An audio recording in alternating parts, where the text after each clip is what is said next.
चलिए जानते हैं आज की देश और दुनिया की सिलेक्टेड काम की और महत्वपूर्ण 50 बड़ी खबरों को सिर्फ 10 मिनट में। पर अभी तक आपने इस वीडियो को लाइक नहीं किया तो लाइक कर दीजिए। तो चलिए वीडियो स्टार्ट करते हैं। प्रधानमंत्री नरेंद्र मोदी ने किया गंगा एक्सप्रेस वे का शिलान्यास। कहा यूपी प्लस योगी बहुत है उपयोगी, अब माफियों की इमारतों पर चलता है बुलडोजर। राजनाथ सिंह ने फ्रांस की रक्षा मंत्री संग कई मुद्दों पर की चर्चा। बोले चीन से निपटने के लिए भारत के पास क्षमता और इच्छा शक्ति।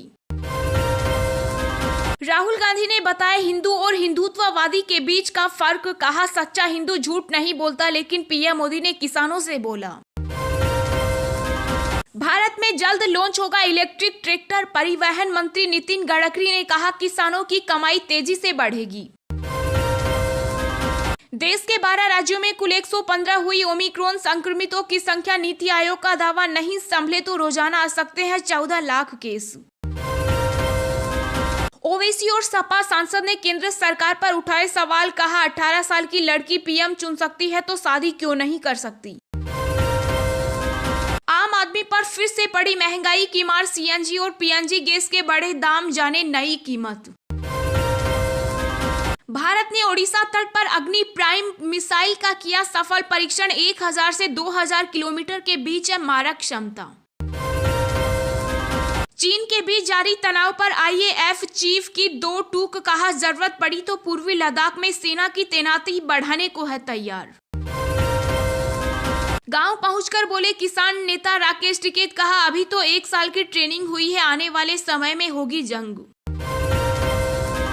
वायु प्रदूषण को रोकने के लिए फंड इस्तेमाल करने में कई राज्य सरकारें पीछे। पर्यावरण मंत्रालय ने जारी किया आंकड़ा।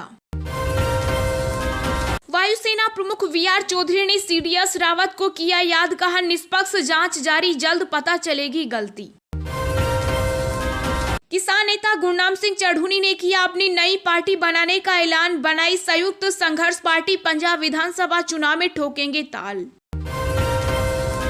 सरकार पर किसानों का दबदबा कायम। केंद्र ने घरेलू बिजली उपभोक्ताओं को सीधे सब्सिडी देने की योजना टाली। देश में बीते 24 घंटों में कोरोना संक्रमण के 7145 नए मामले आए सामने। एक्टिव मरीजों की संख्या घटकर हुई 84,000। कोरोना के खिलाफ लड़ाई में मिली बड़ी कामयाबी। कोवैक्स वैक्सीन को डब्ल्यूएचओ की मंजूरी। कांग्रेस महासचिव प्रियंका गांधी ने भाजपा पर बोला हमला। कहा गिने चुने उद्योगपतियों के लिए काम कर रही है केंद्र सरकार। ओमिक्रॉन की बढ़ती रफ्तार के बीच वैक्सीन कंपनी फाइजर ने जताई चिंता। कहा 2024 तक रह सकती है कोरोना महामारी। अरविंद केजरीवाल उत्तर प्रदेश में 2 जनवरी को करेंगे आम आदमी पार्टी के चुनाव अभियान का शुभारंभ। नए सीडीएस की नियुक्ति प्रक्रिया शुरू। जल्द ही रक्षा मंत्री राजनाथ सिंह को सौंपी जाएगी संभावित नामों की सूची। राष्ट्रीय स्वयंसेवक संघ के नेता इंद्रेश कुमार ने धर्मांतरण से बताया देश की एकता को खतरा। केंद्र सरकार से की कानून लाने की मांग।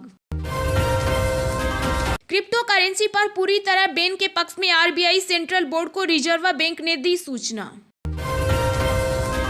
कोरोना के ओमिक्रॉन वेरिएंट के खिलाफ मिला हथियार। बूस्टर डोज से मिलती है 85% तक सुरक्षा।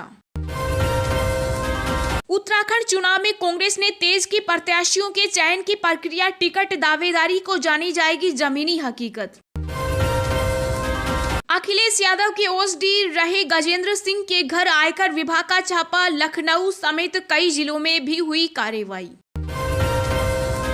5 राज्यों के विधानसभा चुनाव की घोषणा। जनवरी के पहले हफ्ते में संभव। चुनाव आयोग ने तेज की तैयारी।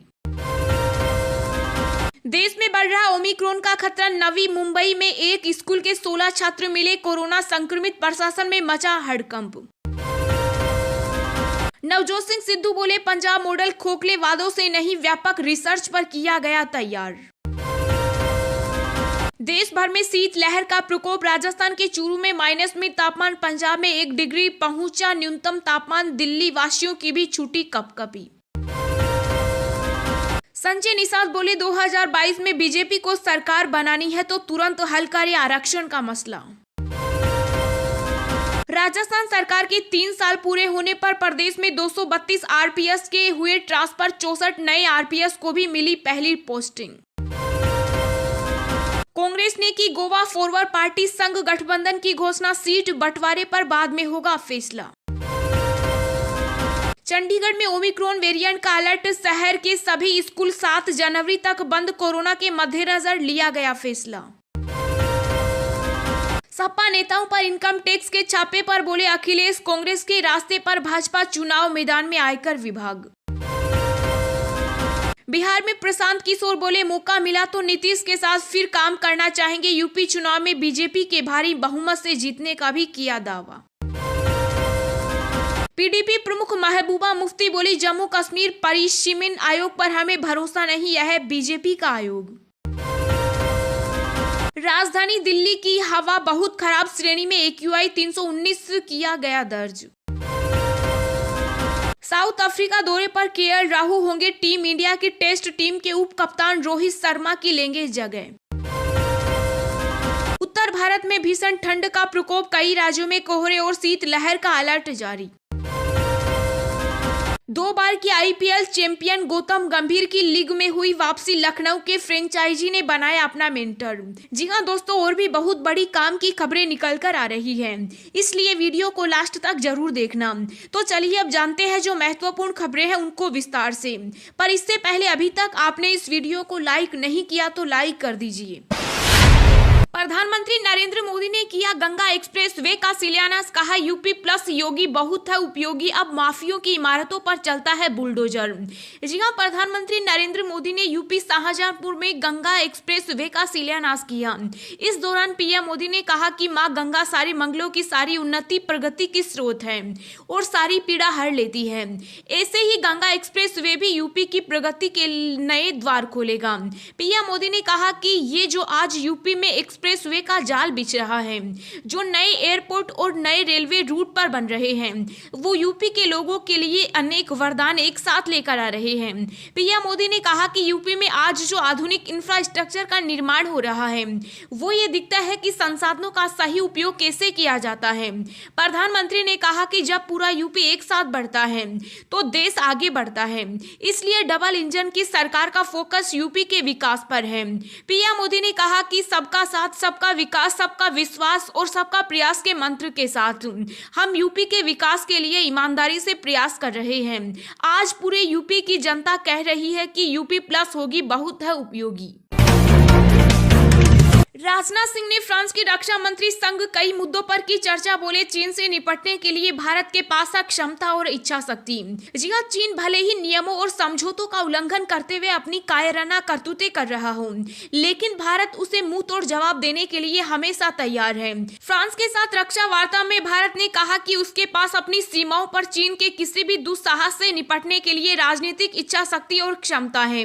भारत यात्रा पर आई फ्रांस की रक्षा मंत्री फ्लोरेंस पार्ले ने कहा कि बीजिंग पूरे हिंद प्रशांत क्षेत्र में, खासकर दक्षिण चीन सागर में और अधिक आक्रामक होता जा रहा है। भारत और फ्रांस ने कई रणनीतिक और रक्षा मुद्दों, द्विपक्षीय क्षेत्रीय रक्षा औद्योगिक सहयोग, दोनों देशों के बीच भविष्य के सहयोग, आतंकवाद का मुकाबला करने पर बारीकी से समन्वय करने, समुद्री सुरक्षा सहित सभी क्षेत्रों में सहयोग को मजबूत करने के उपायों पर चर्चा की। राजनाथ सिंह ने कहा कि भारत फ्रांस राजनीतिक साझेदारी में द्विपक्षीय, क्षेत्रीय और रक्षा औद्योगिक सहयोग जैसे मुद्दों की एक विस्तृत श्रृंखला पर चर्चा की गई।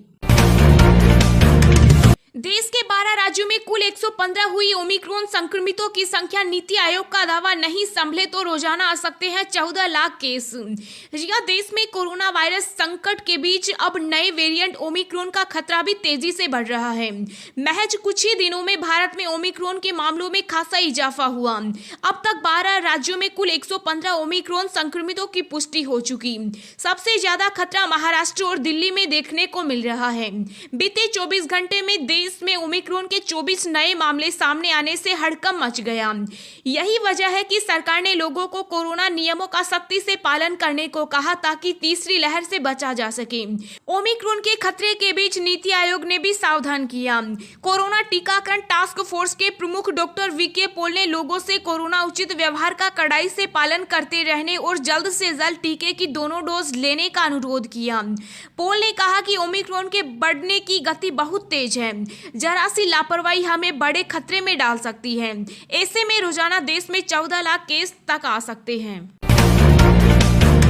आम आदमी पर फिर से पड़ी महंगाई की मार, सीएनजी और पीएनजी गैस के बढ़े दाम जाने नई कीमत। जी हां, देश में महंगाई का कोहराम लगातार जारी है। मुंबई और आसपास के इलाकों में सीएनजी गैस सप्लाई करने वाली कंपनी ने सीएनजी और पीएनजी के दामों में बढ़ोतरी कर दी। कंपनी ने सीएनजी के दाम में 2 रुपए प्रति किलो और पीएनजी के दाम में 1 रुपए 50 पैसे प्रति यूनिट की बढ़ोतरी की।